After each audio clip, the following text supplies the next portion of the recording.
Bismillahirrahmanirrahim. Assalamualaikum warahmatullahi wabarakatuh. Alhamdulillahi ta'ala nahmaduhu wa nasta'inuhu wa nastaghfiruh. Wa na'udzu billahi min shururi anfusina wa sayyiati a'malina. Man yahdihillahu fala mudilla lahu wa man yudlil fala hadiya lahu. Asyhadu an la ilaha illallah wahdahu la syarika lahu wa asyhadu anna Muhammadan 'abduhu wa rasuluhu la nabiyya ba'dah. Qala Allahu fi kitabihil karim, ya ayyuhalladzina amanu taqullaha haqqa tuqatih wa la tamutunna illa wa antum muslimun. Wa qala ya ayyuhan nasu taqu rabbakumul ladzi khalaqakum min nafsin wahidah wa khalaqa minha zawjaha wa batha minhuma rijalan katsiran wa nisaa'a wattaqullaha alladzi tasaaluna bihi wal arham innallaha kana 'alaikum raqiba. Wa qala ya ayyuhalladzina amanu taqullaha wa qulu qawlan sadida yuslih lakum a'malakum wa yaghfir lakum dhunubakum wa man yuti'illaha wa rasulahu faqad faza fawzan 'azima. Amma ba'du fa inna khairal hadithi kitabullah wa khairal hadi hadi Muhammadin sallallahu alaihi wasallam wa syarrul umuri muhdatsatuha wa kullu muhdatsatin bid'ah wa kullu bid'atin dhalalah wa kullu dhalalatin finnar. Jamaah salat maghrib wal isya Masjid Al-Istiqamah yang semoga dimuliakan Allah. Alhamdulillah, segala puja dan puji hanya milik Allah atas nikmat, rahmat, hidayah dan juga taufiknya. Pada kesempatan berbahagia di malam hari ini kita kembali diberi kesempatan yang begitu luas sehingga dengan mudah kita hadir ke tempat ini dalam rangka menunaikan salat maghrib dan isya untuk berjamaah. Mudah-mudahan ini ya di antara bentuk kebaikan yang Allah kehendaki untuk kita semua, dan kita senantiasa memohon kepada Allah Subhanahu wa taala untuk diberi keteguhan, keistiqomahan untuk terus menunaikan apa yang diperintah dan menjauhi apa yang dilarang. Dan kita juga berharap diwafatkan oleh Allah di atas agamanya dan di jalan sunnah nabinya. Salawat dan juga salam senantiasa tercurah bagi Nabi kita yang mulia salawatullah wassalamuhu alaih beserta keluarga, sahabat dan umatnya yang komitmen dengan sunnah beliau hingga kiamat kelak. Para hadirin jamaah Masjid Al-Istiqamah, kaum muslimin dan muslimat yang semoga dimuliakan Allah, di antara karunia Allah yang sangat agung diberikan kepada setiap hamba, diberikan kepada seorang hamba adalah ketika dia mampu mengikhlaskan setiap dia beramal ibadah. Setiap kali dia melakukan kebajikan dan dia mampu untuk mengikhlaskan amal tersebut semata-mata karena Allah. Dan itu karunia yang sangat agung, karunia yang sangat besar. Sebab keikhlasan adalah pondasi dari segala amal, Pak. Apapun amalannya, apapun bentuk taqarrubnya, pondasinya adalah ikhlas. Sebesar apapun amalan seseorang, tanpa keikhlasan sia-sia memang. Dia hanya dapat capek. Bukan hanya dapat capek, dia bisa berdosa, dia menanggung dosa. Karena ketika beramal dia ria, ingin mendapat pujian manusia, ingin mendapat pengakuan, ingin didengar oleh manusia, bukan hanya tertolak amalannya, tapi dia menanggung dosa. Oleh karenanya senantiasa kita luruskan yang namanya niat dalam setiap amal kebaikan yang kita kerjakan. Apapun itu, yang kecil, yang besar, kita ikhlaskan semata-mata karena Allah. Karena memang hal ini patut kita pertahankan, Pak, sebab tidak mudah menjaga keikhlasan. Di zaman yang ya kita dapatkan fasilitas manusia untuk tidak ikhlas begitu banyak. Menyeret mereka keluar dari keikhlasan begitu terbuka fasilitasnya. Dan yang namanya syaitan ya siang dan malam tanpa bosan. Enggak ada bosan-bosannya membisikkan, mendatangi manusia, mengganggu, menggoda. Enggak ada bosannya, Pak. Mereka istiqomah tuh ganggu manusia. Itulah syaitan. Mereka istiqomah mengganggu manusia tapi. Sampai-sampai iblis la'natullahi alaih pernah bersumpah dan berkomitmen di hadapan Allah Subhanahu wa taala. Dia akan mengganggu manusia dari 4 penjuru arah angin. Itu komitmennya iblis. dan dia istiqomah di atas komitmen itu. Allah abadikan dalam kitabnya, summa la'atiyannahum min baini aydihim wa min khalfihim wa an aymanihim wa an syama'ilihim wa la tajidu aktsarahum syakirin. Komitmen iblis Allah abadikan dalam Al-Quran sebagai bentuk peringatan bagi manusia. Apa kata iblis? Sungguh kami akan datangi manusia, kata iblis. Tentu mendatangi mereka untuk mengganggunya, bukan membantunya. Iblis tidak berkomitmen ingin membantu agar manusia rajin beribadah, enggak. Agar dia jauh dari Rabb-nya. Itu komitmen iblis. Apa kata iblis? Sungguh kami akan mendatangi mereka min baini aidihim, dari arah depannya dan dari arah belakangnya, khalfihim wa an aymanihim, dari kanannya dan juga dari kirinya, kata iblis. Wala tajidu aktsarahum syakirin, dan sampai kalian mendapatkan kebanyakan mereka enggak bersyukur kepada Allah. Dan komitmen itu terbukti. Komitmen iblis terwujud. Memang kebanyakan manusia enggak bersyukur, Pak. Berapa banyak ayat dalam Al-Quran menyebutkan, ya kebanyakan manusia memang enggak bersyukur. Kebanyakan manusia kufur. Kebanyakan manusia lalai. Kebanyakan manusia tidak mengingat Allah. Itulah yang dibahasakan dalam Al-Quran. Artinya mereka yang selamat dari godaan syaitan itu sedikit, Pak. Apa kata iblis? Illa min ibadikal mukhlasin. Kecuali hanya hamba-hambamu yang ikhlas, itu yang gak bisa digoda, kata iblis. Tantangan paling berat iblis menghadapi hamba yang ikhlas. Itu tantangan paling beratnya iblis. Dan jumlahnya sedikit, nggak banyak. Oleh karenanya ketika seorang hamba Allah beri taufik, dia beramal dan ikhlas pada amalannya, karunia yang sangat agung, Pak. Karunia yang sangat besar. Berapa banyak di antara manusia beramal tapi dia tertolak. Itu tadi karena bercampur keinginan, ingin dilihat manusia, ingin mendapat pujian, ingin mendapat pengakuan. Itu kebanyakan yang terjadi pada manusia. Dan keadaan itu diperparah dengan adanya media sosial. Orang seakan-akan gatel tangannya kalau nggak mengabadikan kebajikannya. Lalu kemudian untuk di-share. Gatel, Pak. Apakah dia upload di Facebooknya, apakah di WhatsAppnya, ataukah menjadi status di media sosialnya. Gatel tangannya.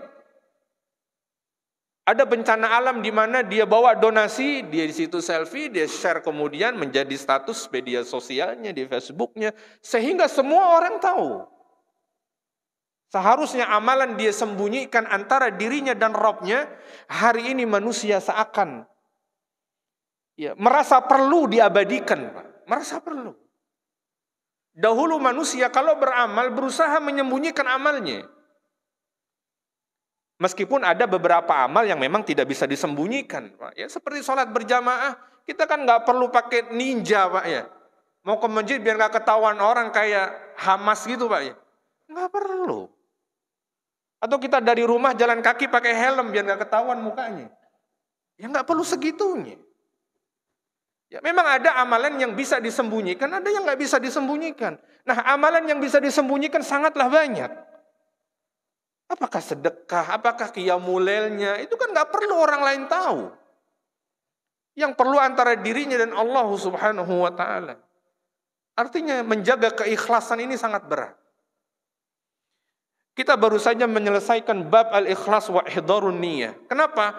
Penulis di sini membuka kitabnya dengan bab ikhlas dan menghadirkan niat. Karena memang perkara yang sangat berat, Pak. Bagi manusia yang memang suka dipuji, Pak, ya. Manusia memang tabiatnya suka dipuji dia. Suka mendapat pengakuan manusia, itu tabiat manusia. Ya terkadang kita menganggap itu hal yang lumrah dan wajar, padahal itu bisa menghilangkan amal. Ya, bisa menghilangkan amal. Oleh karenanya sebelum penulis berbicara banyak tentang agama, pertama dia bahas tentang ikhlas dulu. Karena apa? Ini pondasinya. Kalau pondasinya rusak, kalau pondasinya keropos, kita bahas 3 jilid, 4 jilid kitab, jadi nggak ada gunanya. Karena memang pondasinya amal adalah ikhlas. Yang sering-sering kita sebut, tapi memang itu sangat berat, Pak. Seperti kita sampaikan, bukan hanya ya kita sebagai orang-orang awam, bahkan dalam diri para ulama dahulu, mereka juga kesulitan menjaga keikhlasan.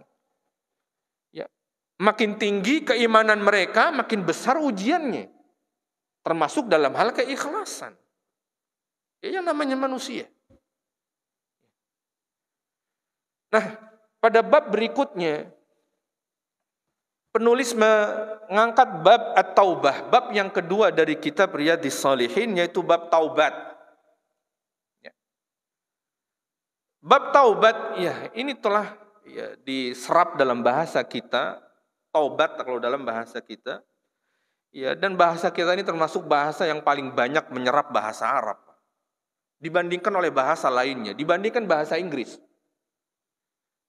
Bahasa kita tuh yang paling banyak pernah dicatat sekian ribu istilah yang diserap dari bahasa Arab ke dalam bahasa Indonesia. Ya makanya aneh kalau ada sebagian orang yang ya begitu benci dengan kearab-araban, dia nggak bisa pungkiri bahasa nasional kita saja. Kita buka tuh kamus besar bahasa Indonesia. Bahasa kita termasuk yang paling, mohon maaf Pak ya, paling tamak. Enggak 1-2 dia ngambil istilah dalam bahasa Arab. Belasan ribu bahkan. Kalau bahasa Inggris masih konsisten Pak. Jarang mereka menyerap bahasa Arab. Tapi kalau bahasa kita nggak bisa dipungkiri, nggak bisa.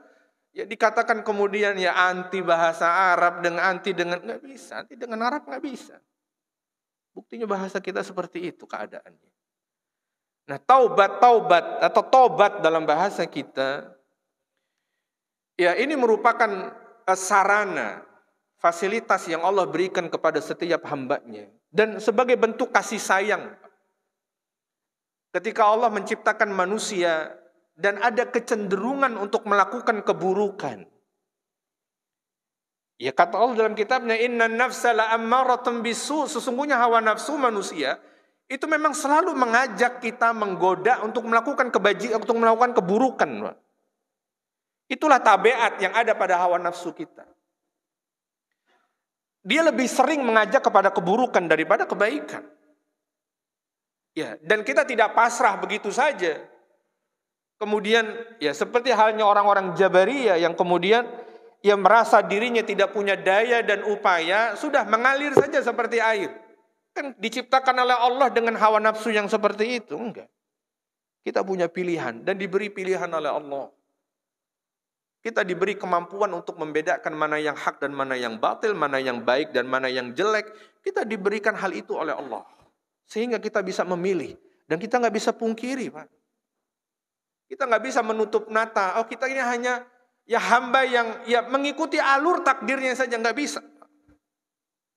Kita diberi pilihan oleh Allah. Kita tahu mana yang baik dan mana yang buruk, yang jelek, mana yang madu, mana yang racun, kita tahu. Dan kita selalu ya bisa memilih yang baik. Nah, ketika manusia memiliki dalam dirinya selalu dorongan berbuat buruk, berbuat kejelekan, Allah memberikan solusi. Sebagai bentuk kasih sayangnya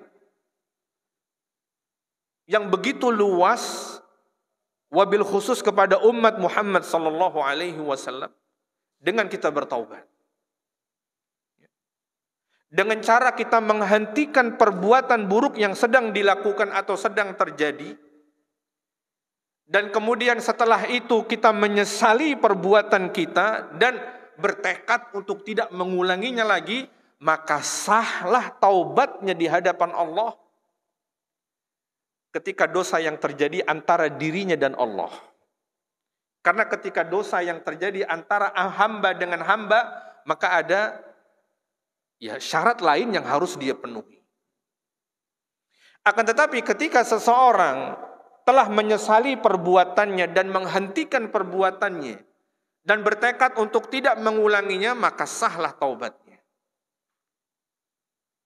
Alhamdulillah kita sebagai umat Nabi sallallahu alaihi wasallam, dan demikian kasih sayang Allah yang begitu luas. Alhamdulillah Pak, kita nggak jadi umatnya Nabi Musa. Berat Pak kalau jadi umatnya Nabi Musa alaihi salatu wassalam. Yang mana mereka kalau bertobat harus bunuh diri Pak. Ada nggak yang siap di sini karena melakukan satu dosa? Lalu taubatnya dianggap sah kalau dia bunuh diri Pak. Kayak orang Jepang tuh. Ya bentuk penyesalan. Ya bentuk penyesalan dia, penyesalan yang dalam dari lubuk hatinya, dia harus membunuh dirinya. Ada nggak yang sanggup? Begitu berbuat dosa, dia mengunci diri di rumah, minum baygon, Pak. Nggak akan ada yang sanggup. Bisa-bisa nggak ada yang taubat. Ya kalau harus seperti itu. Allah, lihatlah bagaimana Allah subhanahu wa ta'ala wajibkan kepada Bani Israel.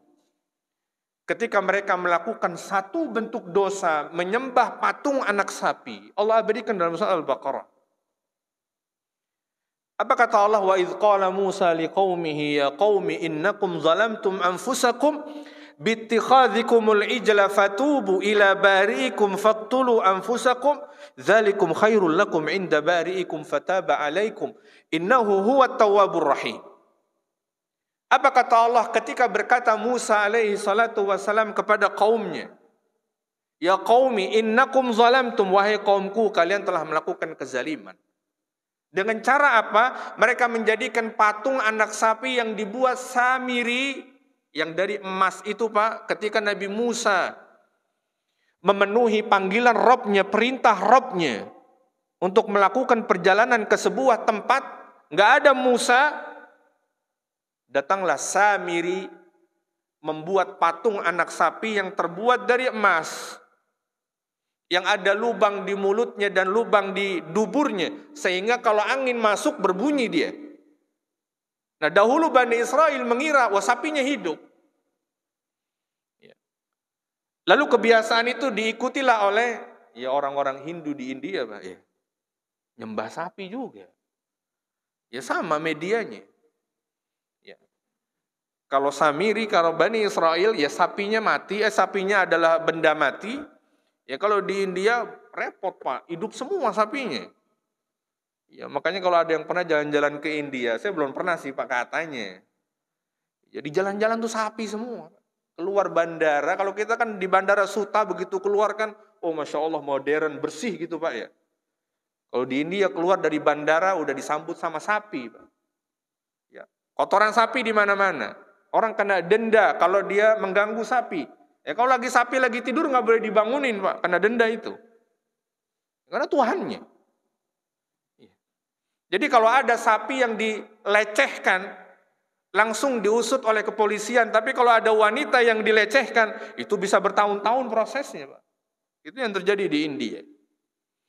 Ya intinya adalah sama-sama mereka mengagungkan sapi. Apa dosanya Bani Israel ketika mereka menjadikan patung anak sapi sebagai sesembahan? Lalu kemudian datanglah Musa membawa perintah Robnya dan mengatakan fatubu, taubatlah kalian kata Nabi Musa.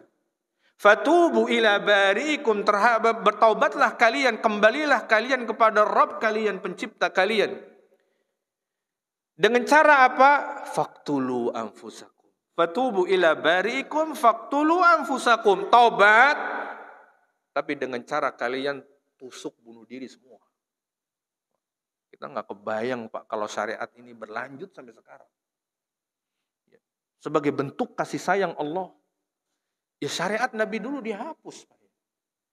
Kalau ini berlanjut sampai sekarang, apa ya kita nggak ada yang hadir di sini kali Pak? Sudah dimakam semua barangkali. Itu yang benar tuh, yang benar-benar mau tobat akhirnya dia bunuh diri. Mungkin kita nggak saling ketemu malam ini. Ya, berkumpul di pemakaman umum. Fatubu ila bari'ikum faqtulu anfusakum, kata Musa, dzalikum khairul lakum inda bari'ikum, dan itulah yang terbaik bagi kalian di sisi Rabb kalian. Fataba alaikum, dan Allah akan menerima taubat kalian, innahu huwat tawwabur rahim. Bergantilah masa kepada Nabi kita sallallahu alaihi wasallam dan taubat pun berubah pendekatannya. Sebagai bentuk rahmat dan kasih sayang Allah, ketika seseorang terjatuh dalam suatu dosa, apapun dosanya, apakah dosa yang kecil, ringan, ataukah berat, atau bahkan kesyirikan sekalipun, dengan bertaubat, maka Allah Subhanahu wa taala akan menerima taubatnya. Allah akan menerima taubatnya. Allah lah yang memerintahkan kita untuk bertaubat, dan Allah lah yang akan menerima taubatnya. Sekalipun kita bergelimang dengan dosa syirik sekalipun, yang dosa paling besar di antara dosa-dosa besar, selama kita bertaubat sebelum ajal menjemput kita, maka Allah akan menerimanya. Syirik sekalipun. Jadi adapun ayat yang mengatakan innallaha la yaghfiru an yushraka bih wa yaghfiru ma duna dzalika liman yasha, sesungguhnya Allah tidak akan mengampuni dosa dia disekutukan dan mengampuni dosa yang lainnya. Ini kalau orang mati nggak sempat bertobat dari dosa syirik, Pak. Orang mati nggak sempat bertobat dari dosa syirik, itu yang nggak diampuni sama Allah. Tapi selama dia hidup dan bertobat dari perbuatan syiriknya, Allah akan ampuni. Mati di atas kesyirikan nggak diampuni. Sebagaimana yang sedang viral hari ini, ya beramai-ramai sebagian masyarakat kita, khususnya yang berduit, Pak, mengadopsi boneka arwah, misalkan. Agak modern, Pak, sekarang bonekanya lucu. Kalau dulu kan jelangkung tuh, agak serem tuh kalau ditaruh di rumah. Medianya sama, bentuknya aja yang beda. Sama-sama ada jinnya, sama-sama ada syaitonnya. Bukan arwah, nggak ada arwah gentayangan. Karena motivasi manusia yang membeli boneka tersebut dengan harga yang fantastis, yang barangkali di pasar gembrong, ya paling mungkin 100.000, 200.000, Pak. Kalau di pasar gembrong tuh. Tahu pasar gembrong? Pasar mainan anak-anak tuh di Jakarta itu. Tapi itu boneka dijual ada 3 juta, 5 juta, bahkan ada ratusan juta. Tergantung isinya apa. Kalau isinya tokohnya setan, makin mahal. Kalau isinya yang setan-setan yang awam, itu murah, Pak, dijualnya 400.000, 500.000.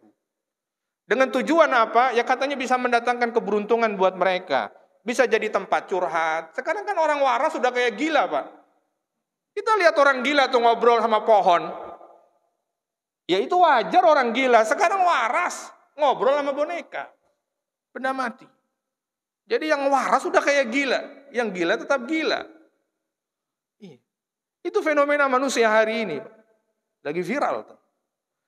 Dan hakikatnya bukan arwah. Nggak mungkin arwah. Nggak ada arwah gentayangan dalam prinsip agama Islam. Nggak ada. Orang yang mati, ya sudah mati dan akan dibangkitkan nanti pada hari kebangkitan yaumul qiyamah. Nggak ada yang gentayangan. Kalaupun terkadang kita mendapatkan sosok penampakan orang yang, ya keluarga kita yang sudah meninggal dunia, itu korinnya, bukan arwahnya. Kadang kan gitu, Pak, ya. Ya, dan memang faktanya banyak ditemukan seperti itu. Ada kerabat kita yang meninggal dunia, ya terkadang di rumah kita masih lihat. Ya padahal udah dikuburkan. Apakah malam hari sekelebat mata, loh, kok kayak bapak saya? Ya, kok kayak istri saya misalkan. Nah itu bukan arwahnya, bukan karena nggak ditahlilin, bukan. Kan kita kan gitu, belum ditahlilin sekali jadi gentayangan. Oh di kampung saya gitu, Pak. Jadi kalau orang meninggal ditahlilin dulu, biar dia nggak gentayangan. Itu yang gentayangan syaitan, bukan arwahnya. Ya. Dan itu namanya korin, Pak. Setiap kita ketika dilahirkan itu ada korin, ada jin pendamping. Sampai kita meninggal dunia. Kita meninggal belum tentu dia meninggal. Jadi ada masing-masing orang ada jin korinnya. Itulah yang terkadang membisikkan kita melakukan kejelekan dan keburukan. Nabi katakan demikian, kemudian Aisyah bertanya, ya Rasulullah, jika demikian Anda juga punya jin korin? Iya ada, kata Nabi, saya ada jin korin. Akan tetapi Allah Subhanahu wa taala ya menjadikan jin itu masuk Islam untuk Nabi Shallallahu Alaihi Wasallam. Gak pernah diajak yang aneh-aneh.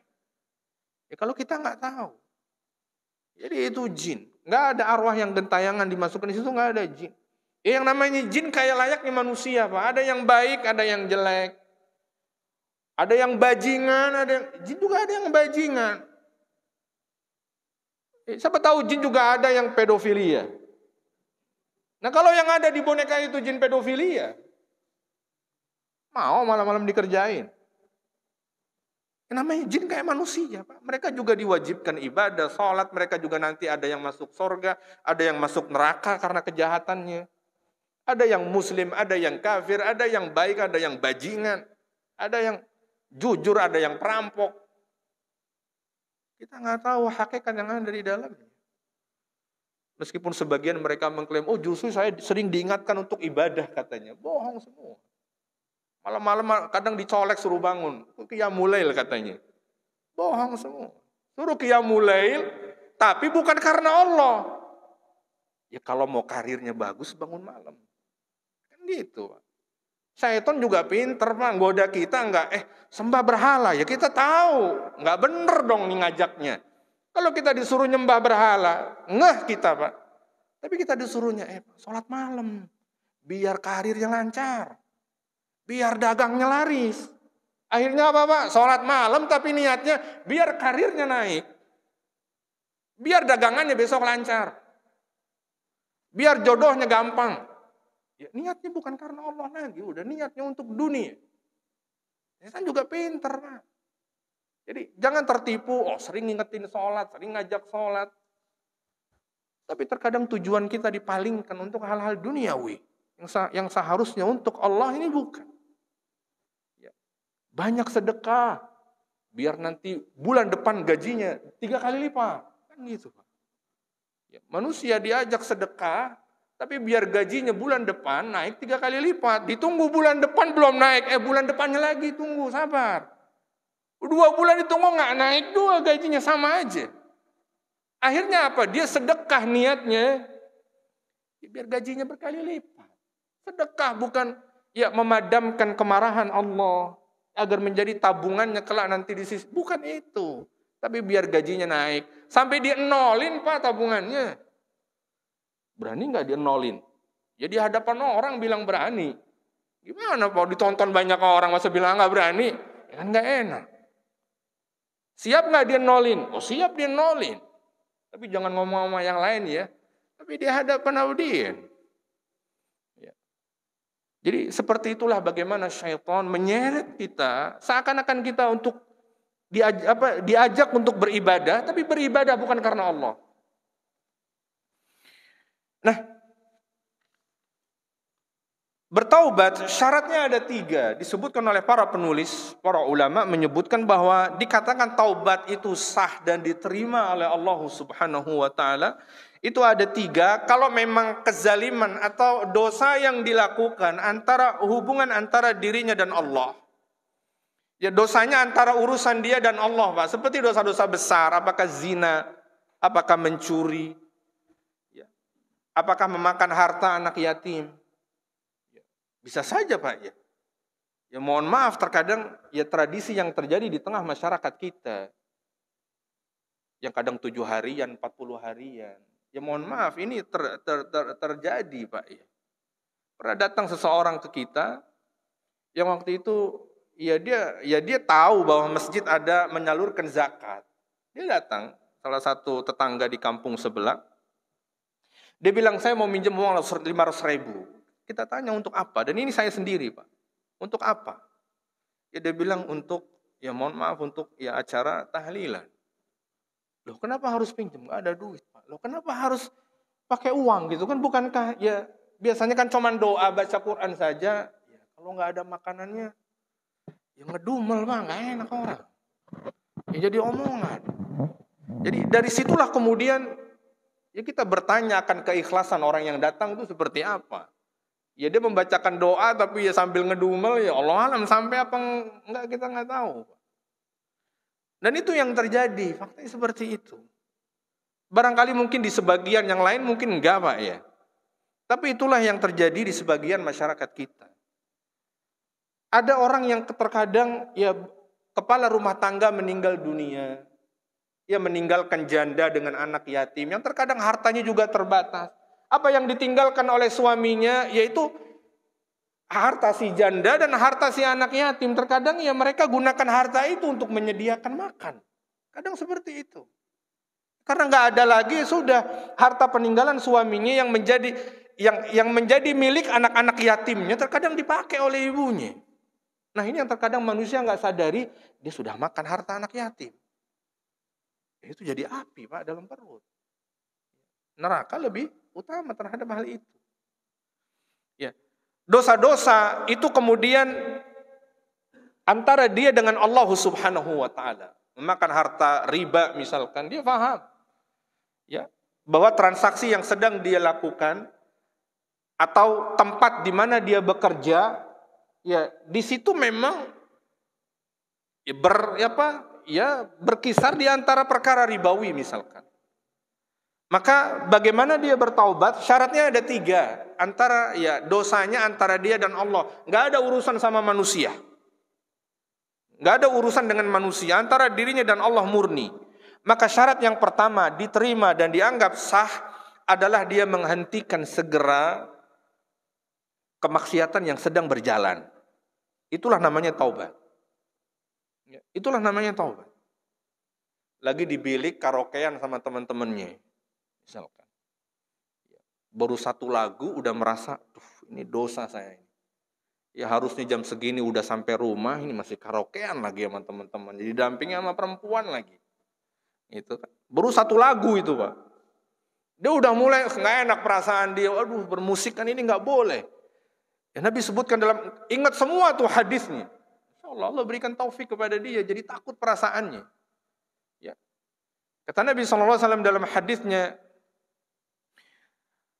kata Nabi SAW akan datang suatu kaum, la ya'tiyanna qaum yastahilluna al-hira wal harira wal khamra wal ma'azif.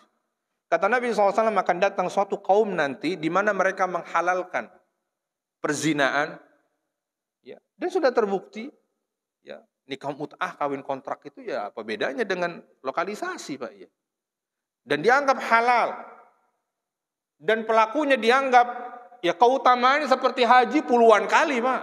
Ya antum nggak usah daftar ON haji. Nggak usah daftar.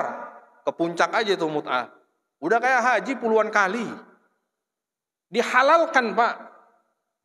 Bukan lagi dianggap tabu, dihalalkan bahkan mengandung keutamaan. Dan itu sudah datang zamannya.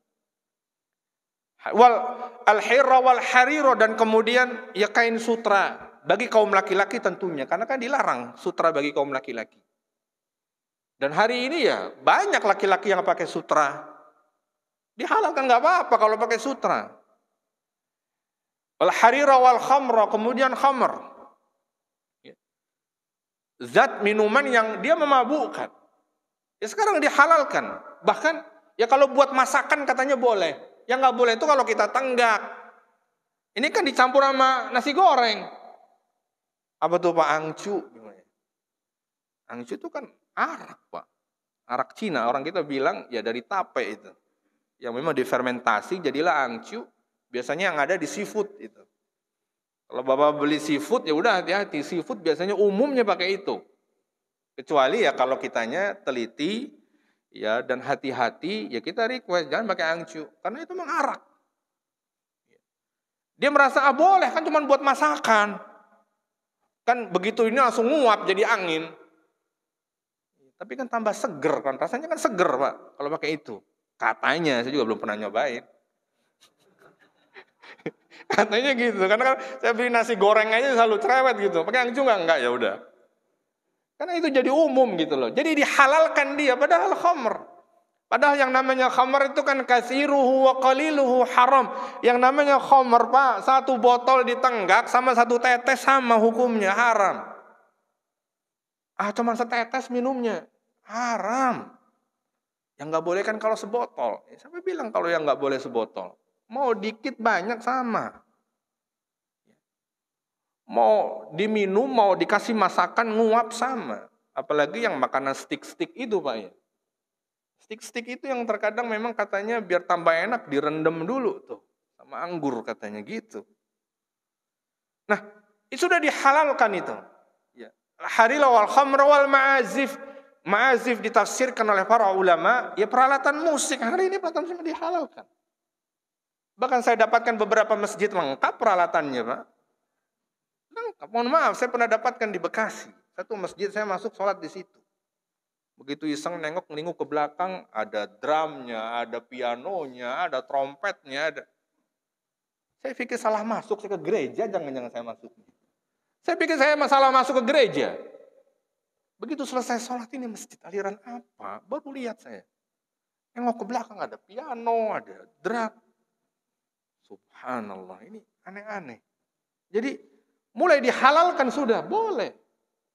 Ada yang dengan peralatan modern, ada yang sederhana. Ya, belum lagi di rumah-rumah kita yang sering kita mendengar musik, nggak boleh, haram. Kata Nabi SAW, yang dahulu diharamkan kemudian dihalalkan. Nah, inilah dosa-dosa yang dihentikan segera. Ya, yang sudah menjadi kebiasaan kita yang barangkali sambil berangkat ke kantor, ngantor misalkan di mobil, ya selalu ditemani dengan musik misalkan. Ya kalau dia ingin taubat dari situ dihentikan. Nggak bisa dia astagfirullah wa atubu ilaih dikencengin. Diganti yang lebih keras, hard rock. Ya, nggak ada nilainya dia bilang astagfirullah wa atubu ilaih.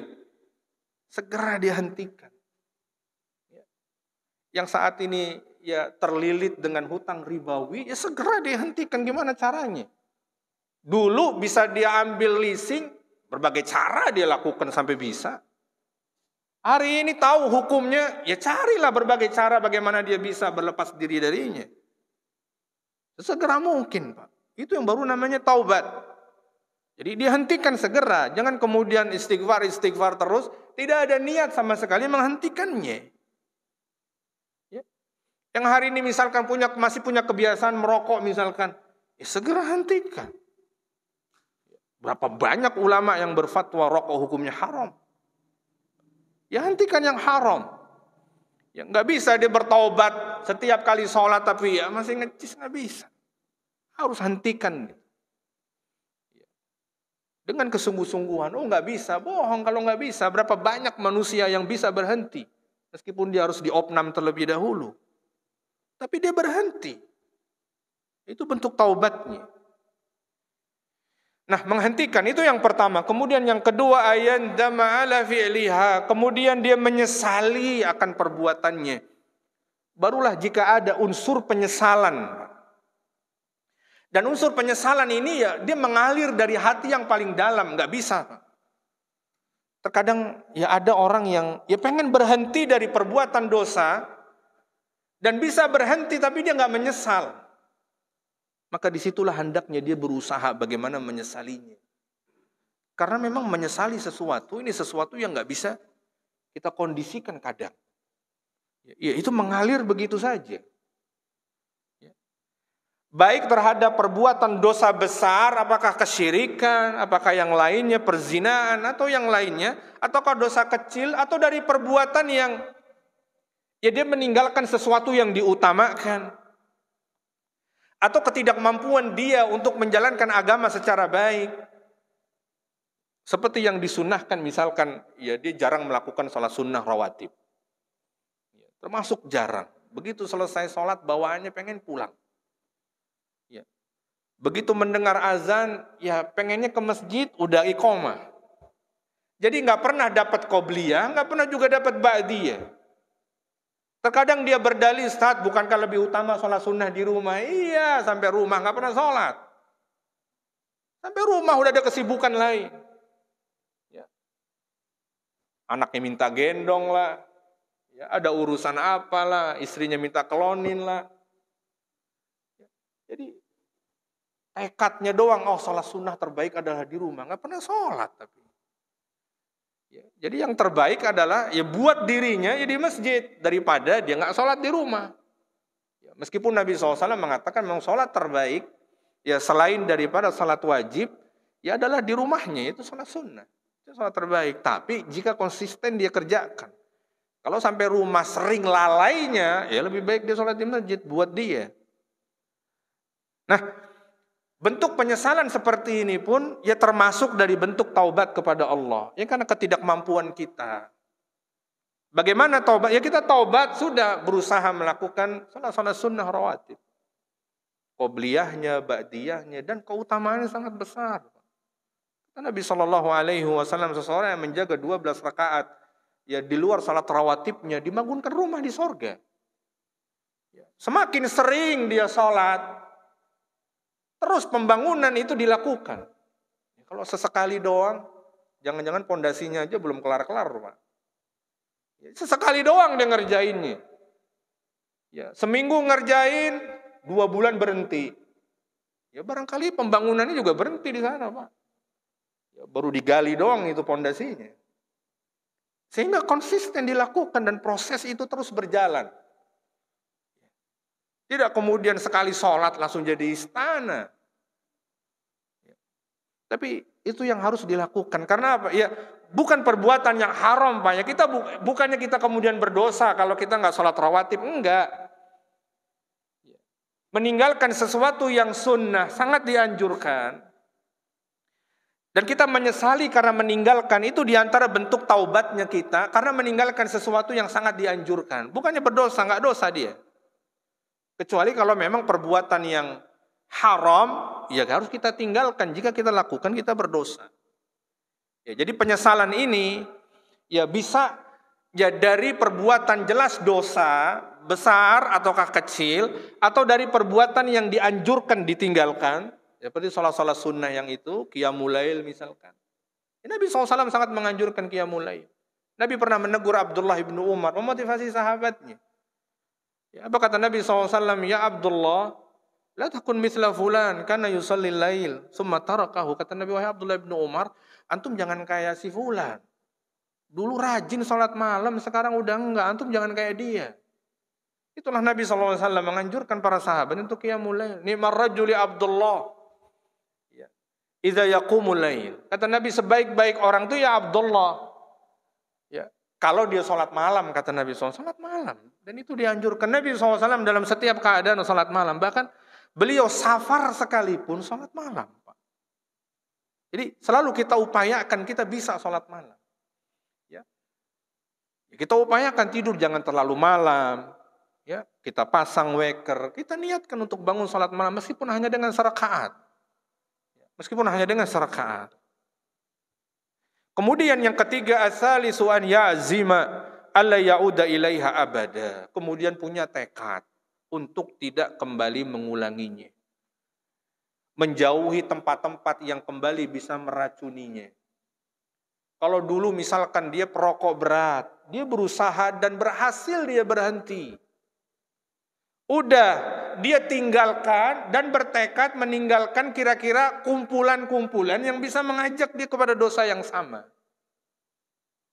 Karena banyak Pak ya, orang yang dahulu sudah berhasil berhenti merokok karena kumpulnya sama orang ngerokok semua, akhirnya nggak sanggup dia. Terbayang lagi kenikmatan dahulu merokok, ingin coba lagi. Kalau dulu kan 1 bungkus sebatang aja deh. Kan tahapannya seperti itu Pak. Ya, maka dia harus bertekad untuk tidak kembali terhadap perbuatan dosa tersebut. Apa yang sekiranya bisa menyeret dia kembali kepada dosa yang sama itu ditinggalkan. Ya. Bukan hanya meninggalkan perbuatan dosanya, tapi apa yang bisa menyeret dia, yang bisa menjadi sarana dan sebab itu ditinggalkan. Ya. Jangan coba-coba lagi masuk ke tempat karaoke, meskipun cuma di ruang tunggu. Yang ngapain di ruang tunggu kalau nggak nyanyi? Kan setan begitu kan. Antum ngapain di ruang tunggu? Tanggung, masuk ke bilik. 1 lagu doang nggak apa-apa. Kata setan kan gitu. Kalau pengen tobat dari karaoke, ya udah nggak usah masuk tempat karaoke meskipun di ruang tunggunya. Lagi nungguin temen, katanya. Setia bener. Ya barang 5 lagu lah nggak apa-apa. Ya dia secangkir kopi. Ya udah jauhi tempat-tempat itu. Jangan lagi kembali, ya karena yang namanya syaitan akan kembali menyeret dia. Nah ini 3 syarat dikatakan sahnya bertaubat. Kita azan dulu.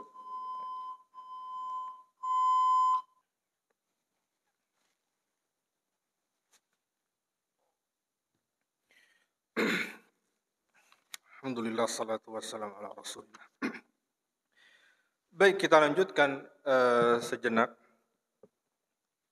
3 syarat yang tadi kita sebutkan, dikatakan taubat seseorang diterima dan sah di sisi Allah Subhanahu wa taala apabila ada 3 unsur tadi itu apabila dosa yang dilakukan antara seorang hamba dengan Rabb-Nya. Akan tetapi jika dosa seorang hamba dengan hamba lainnya, tentu tidaklah selesai, tidaklah diterima tobat itu kecuali dengan nambah satu syarat menjadi 4.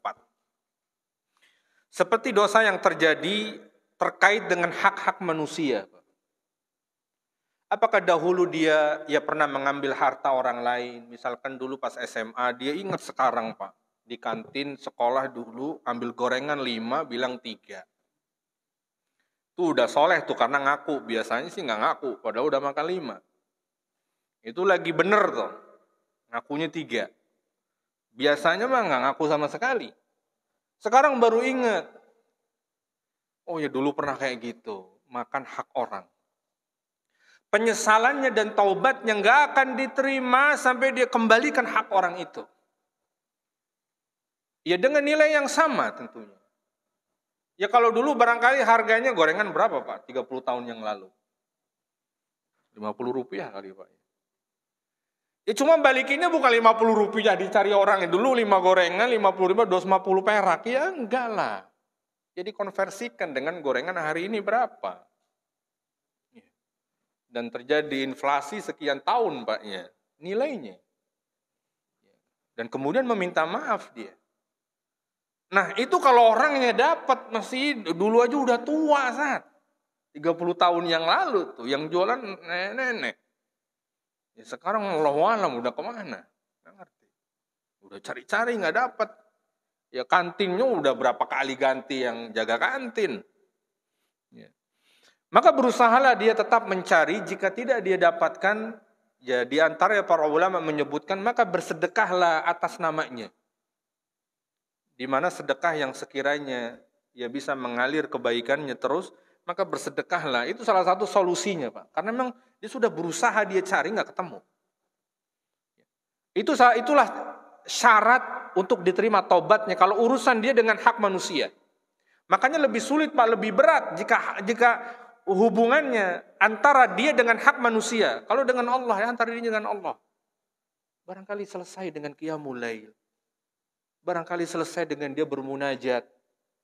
Ya, dengan sungguh-sungguh dia memohon pengampunan dan penyesalan kepada Allah. Tapi apabila haknya sama manusia, dia harus selesaikan di dunia.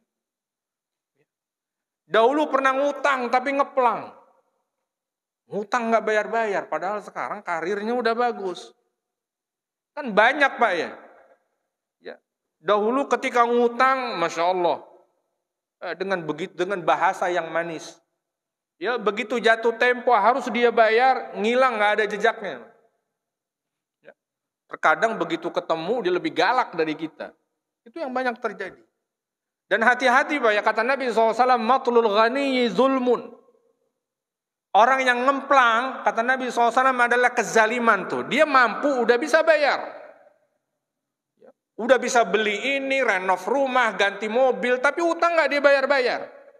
Kata Nabi SAW, kezaliman. Dan yang namanya kezaliman Pak, hati-hati dengan doanya orang zalim. Benar nggak? Kata Nabi SAW, doanya orang zalim antara dia dan Allah nggak ada hijab Pak. Langsung dihijabah. Ini orang karena udah kesel nagih nggak dibayar-bayar, dia renov rumah, kita lihat dia gonta-ganti mobil, dia mengangkat kedua tangannya, ya Allah binasakan si fulan dan hartanya. Itu kalau diijabah apa nggak habis? Apakah kebakaran rumahnya, mati keluarganya, kecelakaan di tol? Kalau ternyata dalam kondisi dia dizalimi, dia butuh akan hartanya, ini orang ditagih, ngilang melulu. Mengangkat kedua tangannya, dia mohon kepada Allah, ya Allah saya dizalimi, hari ini saya butuh uang. Untuk membiayai anak saya dirawat di rumah sakit, orang tua butuh biaya. Ini ada uang saya yang sampai dia minta-minta ke orang. Padahal dia punya uang yang gak dibayar sama orang lain. Dia angkat kedua tangannya, ya Allah binasakan fulan hartanya dan seluruh keluarganya. Wah, apa? Habis kita. Dan gak ada hijab antara dia dan Allah. Hati-hati.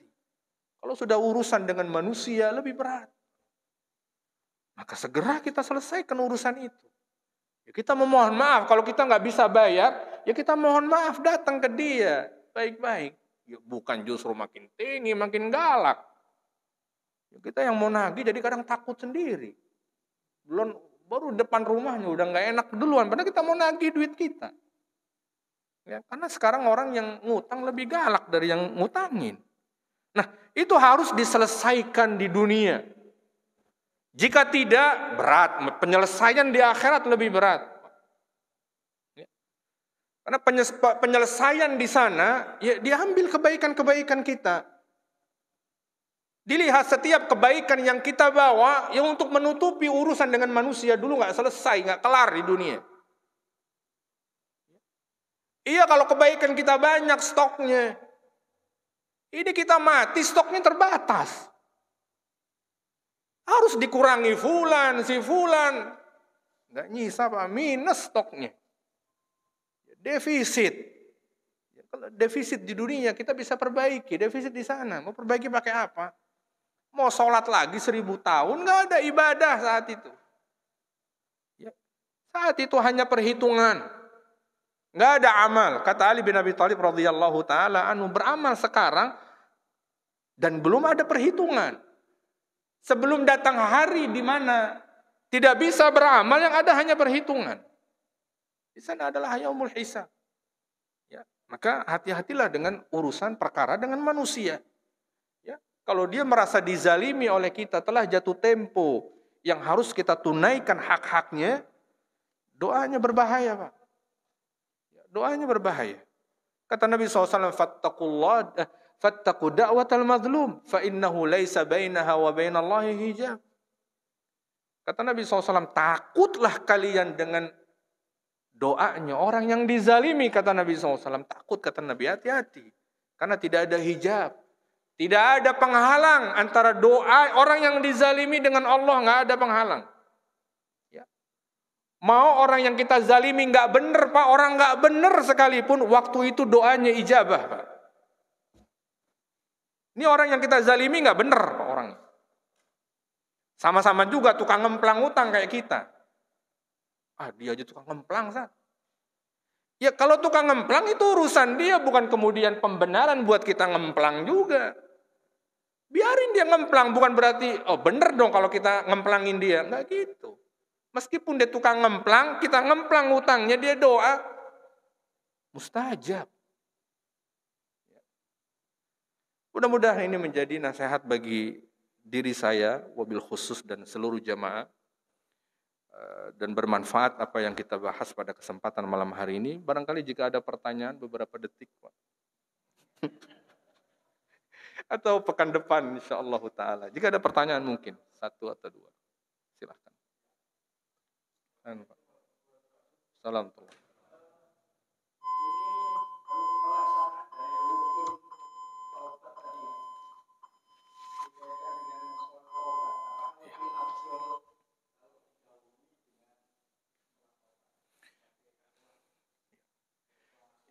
Iya, baik. Terkait dengan salat taubat, disebutkan dalam sebuah hadis Nabi SAW yang sahih. Tapi bukan berarti salat itu dirutinkan, Pak, ya. Disebutkan dalam sebuah hadis yang diriwayatkan oleh Abu Bakar radhiyallahu taala anhu, dan hadisnya sahih. Dan bukan berarti dia merutinkan setiap kali bertaubat dia salat. Ya berapa kali dia taubat, misalkan 100 kali. Ya bukan berarti Nabi SAW mengatakan wallahi inni la astaghfirullah wa atubu ilaih mi'ata marrah. Kata Nabi, demi Allah saya sehari itu istighfar dan taubat 100 kali, kata Nabi. Dan tidak disebutkan Nabi ya 100 kali juga salat taubat. Artinya boleh dilakukan dan hadisnya sahih. Barangkali misalkan ada satu dosa yang kita anggap sangat besar dan kita ingin taubat darinya, kemudian kita sholat taubat dan kita bertobat kepada Allah, silahkan, boleh dilakukan. Karena ada hadisnya dan sahih hadisnya. Ya tentunya lebih afdol. Ya, ada sholatnya, kemudian setelah itu dia menyesali, ya bermunajat kepada Allah, bertaubat sungguh-sungguh, itu jauh lebih baik. Tapi bukan berarti dirutinkan setiap kali dia bertaubat, lalu kemudian dia salat. Allahu a'lamu bissawab. Itu barangkali yang bisa dijawab. Sampai di sini mudah-mudahan bermanfaat. Kita akhiri subhanakallahumma wa bihamdika, asyhadu an la ilaha illa anta astaghfiruka wa atubu ilaik. Wassalamualaikum warahmatullahi wabarakatuh.